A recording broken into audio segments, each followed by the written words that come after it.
오늘은 이제 맥주 감사 주일 아침이기도 하고요. 2020년에 이제 새로운 후반기가 시작되는 첫 주일입니다. 우리 빌립보서 21번의 말씀을 이제 마치고요.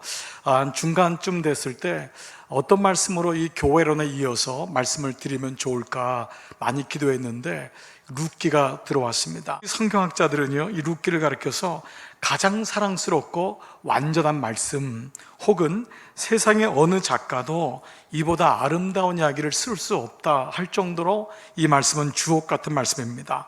히브리인들이 모세오경이나 혹은 탈무드 말고 읽었던 이 메길로트라고 하는 이 5가지의 성경이 있는 이 오경 같은 책이 있는데요, 룻기를 비롯해서 아가서, 예레미야, 애가, 그리고 에스더, 전도서, 이 5가지 말씀을 절기 때마다 읽었습니다. 그만큼 룻기는 이 히브리인들만이 아니고 오늘날 그리스도인들에게 정말 많이 읽히는 책 중에 하나입니다. 자, 이 책의 제목이 룻기입니다. 그러니까 룻이라는 여인의 이름을 따서 룻기가 된 것입니다. 이 룻은 이방 땅인 모압 나라의 여인입니다. 성경 66권 중에서 여인의 이름을 가지고 딴 성경이 2권이 있습니다. 룻기하고 에스더, 그렇습니다. 이 책을 기록한 사람이 누구일까? 여러 가지 설이 있지만 사무엘이라고 하는 설이 가장 많이 얘기가 되고 있습니다. 이 말씀의 전체적인 구속사적인 무게를 볼 때 아무나 쓴 것은 아닐 거다, 이런 의미로 보면 사무엘이라고 추정하고 있습니다. 이런 가운데 이 룻기는 사사기 다음에 써졌죠. 사사기는 이제 25장까지가 있는데 25장 다음에 붙었다 해서 사사기의 부록이라고 할 정도의 그런 닉네임도 가지고 있습니다. 그러나 이렇게 4장밖에 안 되고 85절밖에 안 되지만 이 룻기는 예수 그리스도의 족보 이야기로 연결되는 훌륭한 말씀입니다. 그래서 이 말씀이 구속사적인 관점에서 룻기를 보게 되고, 우리가 이 룻에 감동하고 우리가 전율을 느끼고 이 룻을 가지고 기도할 수밖에 없는 것이 이 룻을 통해서 예수 그리스도가 오신다는 것을 알게 되기 때문입니다. 자, 1절 전반절 같이 한번 읽겠습니다. 시작. 사사들이 치리하던 때에 그 땅에 흉년이 드니라. 사사들이 치리할 때, 즉 이 룻기를 이해하는데 이 사사시대는 대단히 중요하죠. 자, 사사시대는 언제죠, 여러분? 이스라엘 백성이 애굽에서 출애굽해서 가나안 땅에 들어가기 전에 광야에서 40년 동안을 헤매죠. 광야 생활입니다. 그러면 사사가 누구냐? 보통 사사의 뜻은 판관, 혹은 영어로는 judge라는 단어를 씁니다. 이스라엘 백성들의 크고 작은 문제들을 재판하는 일들을 하였습니다. 그리고 또 전쟁이라면 나가서 싸우는 장수 역할을 했어요. 이 사람들은, 이 사사는 그것만 한 것이 아니라 예배를 집례하는 제사장 역할도 있습니다. 사사가 전체 몇 명이었냐? 성경에 한 16명이 나와요. 자, 이런 사사 시대에는 어려움이 많았겠죠. 첫 번째는 뭐냐면 정치적 혼란이었습니다. 왜냐하면 아직 나라가 세워지지 않은 거예요. 가나안 땅에는 이미 자리를 잡고 있었던 민족들이 많이 있었어요. 예를 들면 여부스, 오늘 나오는 모압, 그리고 가나안 족속, 미디안 족속, 암몬 족속, 그리고 끝까지 괴롭혔던 블레셋.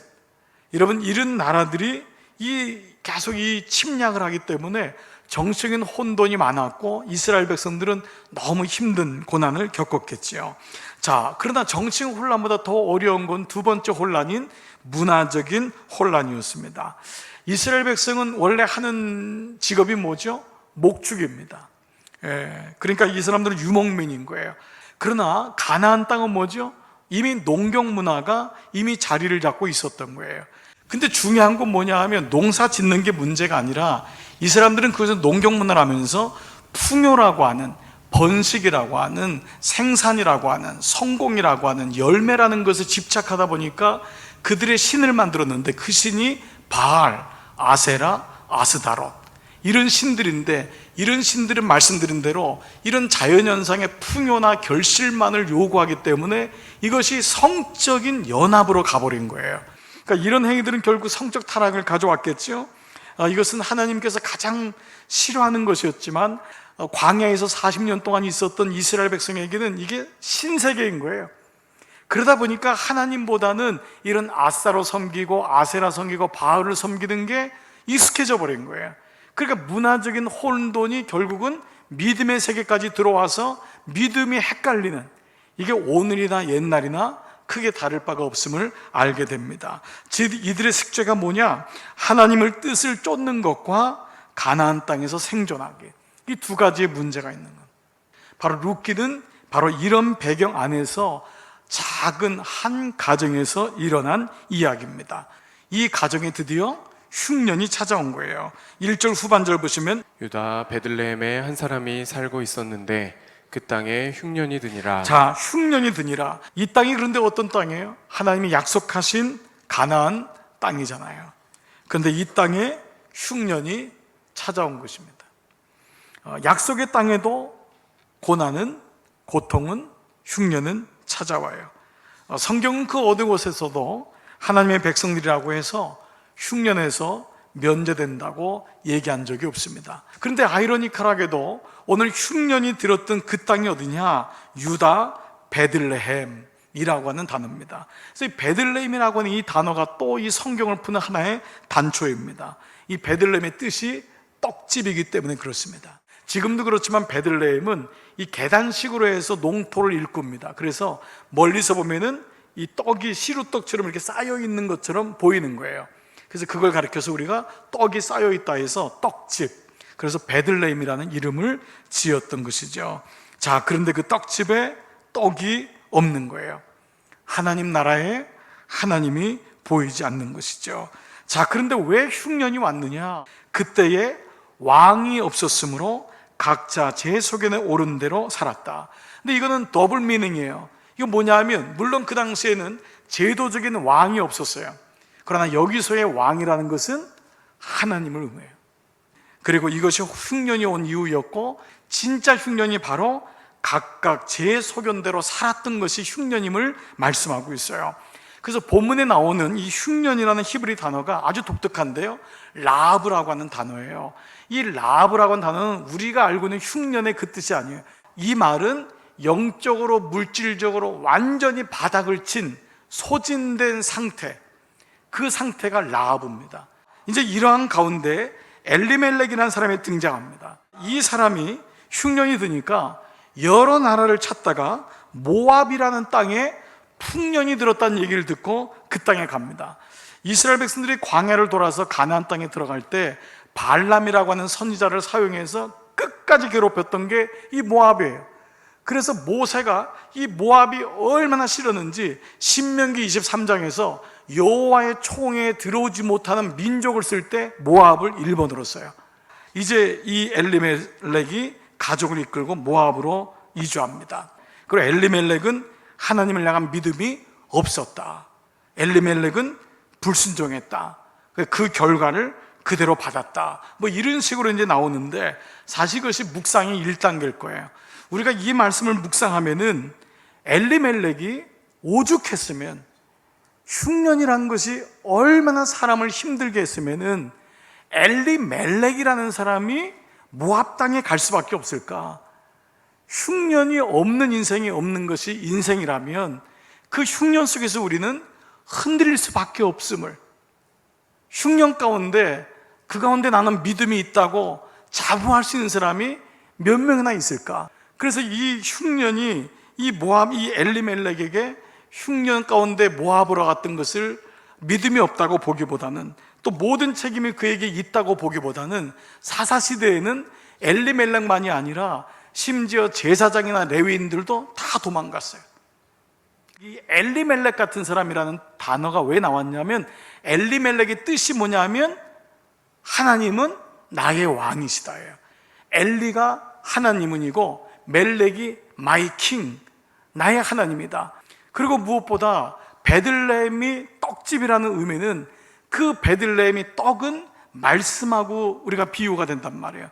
그 당시 어땠는지를 아는 거예요. 그 유대 땅에, 가나안 땅에 말씀의 기갈이 온 거예요. 살 수가 없는 거예요. 자, 그리고 성경에서 말하는 진짜 이 흉년의 문제가 뭐냐? 말씀드린 대로 다 자기 소견대로 살았더라. 자, 이런 의미에서 본다면 오늘날 하나님 안에 있는 우리들에게도 흉년은 있다. 흉년은 피할 수 있는 게 아니에요. 하나님 안에 있는데도 예기치 못하게 직장을 잃고 사업에 큰 어려움을 겪을 수가 있어요.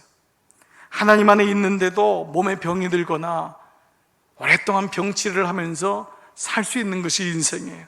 하나님 안에 있는데도 가족 간의 관계가 깨지거나 그렇게 착실하던 아이가, 자녀가 다른 길을 가는 것을 목도할 수밖에 없는 것이 인생이에요. 그렇게 하나님 안에 있는데도 교우 간에 그 친했던 사람이 단절되고 불편해서 이 교회를 다녀야 되나 말아야 되냐 하는 갈등이 생기는 것이 흉년이 와요. 하나님 안에 있는데도 어느 날 예배를 드릴 때 그 감동과 감격이 사라지고 마음에 싸늘함이 생기고 비판하는 마음이 생기는 것이 우리의 인생이에요. 하나님 안에 있는데도 불구하고 기도해야 되는데도 기도가 안 되고 말씀을 듣고 싶은데도 들리질 않는 것이 인생이에요. 어떤 모양으로든지 우리가 겪고 있는 흉년의 모습이 될 수 있고 흉년의 조짐이 될 수 있다는 거예요. 그런데 오늘 이 시간 여러분 먼저 두 가지로 말씀드릴 것은 내 인생에 흉년의 조짐이 보이거나 내 인생에 흉년이 계속되고 있을 때 우리가 꼭 돌아봐야 될 두 가지의 모습이 있어요. 이것은 딱딱한 음식이에요. 그래서 여러분이 자칫 잘못 들으면 오해할 수도 있지만 하나님 안에 있는 성도는 이 말씀을 흉년이 지속된다고 하는 흉년이라는 단어를 떠오르면서 꼭 여러분들이 스스로를 돌아봐야 될 것 중에 하나는 하나님의 징계로 흉년이 올 때가 있다는 거예요. 하나님과 사람들 앞에 범죄한 일이 있을 경우 이때는 자신을 꼭 돌아보고 하나님이 징계를 준 이유를 깨달아야 돼요. 그건 바로 돌아오라고 하는 메시지예요. 성경에서 가장 아름다운 비유 중에 하나가 탕자의 비유입니다. 근데 집을 나갔던 아들이 뭐를 깨달아요? 아버지의 마음을 깨닫는 거예요. 그래서 탕자의 비유는 아버지에 대한 얘기를 하거든요. 그런데 내 인생에 흉년이 들었을 때 이것을 모른 채 하지 아니하고 하나님 앞에 나가서 진실한 고백과 회개를 통해 돌아서는 역사만 있다면 오히려 흉년은 하나님을 더 만날 수 있는. 그러니까 두 번째로는요, 흉년으로 믿음을 테스트할 때입니다. 여러분 인생에 누가 병을 원하겠어요? 그러나 병드는 것 자체가 무조건 나쁜 것만은 결코 아닙니다. 가난만이 결코 나쁜 것이 아닙니다. 오히려 병들은 분을 보면 깊습니다. 가난을 통과한 분을 보면 넓습니다. 하나님의 은혜를 아는 거예요. 하나님이 그 과정을 통해서 깎아내려 가시는 거예요. 그 부분을 통해서 만들어 가시는 거예요. 하나님의 새로운 마음으로 만들어 가시기를 원하시는, 그래서 그걸 뛰어넘어 보라고 말씀하실 때가 많아요. 흉년이 무조건 나쁜 것만은 결코 아닙니다. 그래서 우리는 이러한 때에 와임이 왜 나에게, 이 질문보다는 why not me? 나에게도 그럴 수 있지. 왜 나의 자녀에게 이런 문제가 있나요? 아니요, 나의 자녀에게도 그럴 수 있지 라고 하는 하나님의 그 고난을, 흉년을 통과해서 나에게 원하시는 것이 무엇인지를 알기를 원할 때, 그때 비로소 우리는 훈련이 믿음을 테스트할 때임을 알게 되는 것입니다. 시편 119편 71절, 고난당한 것이 내게 유익이라. 주의 율례를 배우니까요, 사람이 깨끗해지고 영혼이 맑아지는 거예요. 이제 이 흉년을 만난 엘리멜렉은 그의 아내 나오미와 두 아들을 데리고 모압을 찾아갑니다. 그의 아내와 두 아들을 데리고 모압 지방에 가서 거류하였는데, 거류라고 하는데 여러분 동그라미를 쳐보십시오. 이 거류라고 하는 이 단어도 굉장히 중요한 단어입니다. 왜냐하면 우린 거류라는 것을 오랫동안 사는 것으로 생각할 수가 있는데, 이 단어는 for a while, 잠시 동안 사는 거예요. 이 말씀은 잠시 흉년을 피해서 가면은 해결된다고 생각했던 거예요. 거기서 결국은 자기도 생명을 잃고 두 아들도 잃게 되지요. 그런데 이 엘리멜렉의 부인 이름이 누구죠? 나오미입니다. 나오미의 뜻이 뭘까요? 기쁨, 희락입니다. 이 나오미가 뭐라고 말하냐? 1장 20절에서 나를 나오미라 부르지 말고 뭐라고요? 마라라 부르라. 이 마라가 뭐예요? 그래요, 쓴물. 나는 더 이상 기쁨이 아닙니다. 나는 더 이상 희락이 아닙니다. 나는 쓴물입니다. 자, 그런 가운데 이 나오미에게 두 아들이 있었습니다. 누구죠? 말론. 두 번째 아들은 기럨. 말론의 이름이 뜻이 뭐냐면 병약함, 병듦. 기럨의 이름은 소비하다 혹은 끝내다 라는 이름의 뜻입니다. 성사학자들은 이 두 사람의 이름이 어떻게 추론되냐, 이 모압 땅에 갔는데 너무 굶주리고 가가지고 영양실조로 아이가 태어난 거예요. 그래서 이 아이가 너무 병들은 거예요, 태어날 때부터. 그래서 그 아이 이름을 병듦이라고 할 수밖에 없었고, 두 번째 기련을 낳을 때는 이 모든 고난이 좀 끝났으면 좋겠다 해서 끝냄이라는 단어로 두 아들을 연결해서 이 지었다고 하는 거예요. 자, 그런데 이 낯선 땅을 찾아갔던 아비멜렉의 가정에 연거푸 부고장이 날라옵니다. 먼저 가장인 아비멜렉이 죽습니다. 그리고 두 아들이 죽습니다. 근데 성경은 이 세 사람이 어떻게 죽었는지, 몇 살에 죽었는지, 무엇 때문에 죽었는지는 얘기하지 않아요. 근데 나오미가 두 아들도, 남편 죽은 것만 해도 기가 막힌데 두 아들이 죽은 거예요. 근데 성경은 여기 대해서 뭐라고 얘기하냐면요, 3절 보니까 엘리멜렉이 뭐죠? 죽고 나오미와 그의 두 아들이 남았으며, 이 남았으며가 포인트입니다. 그리고 5절에도요, 말론과 기론 두 사람이 다 죽고 그 여인은 누구예요? 나오미는 두 아들과 남편의 뒤에 남았더라. 얼마나 나오미의 마음이 찢어지는지, 얼마나 힘든지, 그 아버지를 잃은 두 아들의 마음은 어떤지, 그리고 이제는 두 아들과 남편을 잃어버린 그 막막한 나오미의 얘기는 아무것도 안 하고 남았다. 남았고 남았다. 흉년 가운데서 이 여인이 겪어야 될 고통을 독자들의 상상에 맡기는 거예요. 당신은 홀로 남은 적이 있는가? 이 여인의 아픔을 아는가? 자, 그런데 이 룻기의 저자는 룻기의 1장 2절에서 아주 중요한 단초 하나를 시작하면서 나오미가 비록 그렇게 됐을지라도 하나님께서 이 인생을 어떻게 연결해 나가시는지를 말씀하고 있는데, 그게 바로 2절입니다. 자, 이 사람들은 유다 베들레헴 에브라 사람들이더라. 왜냐면 이 에브라다는 미가서 5장 2절에 보면은 베들레헴 에브라다야, 너는 유다 족속 중에 작을지라도 이스라엘을 다스릴 자가 내게서 내게로 나올 것이라. 남자들은 다 죽고 남겨진 세 여자 이야기, 그것도 버려진 이야기.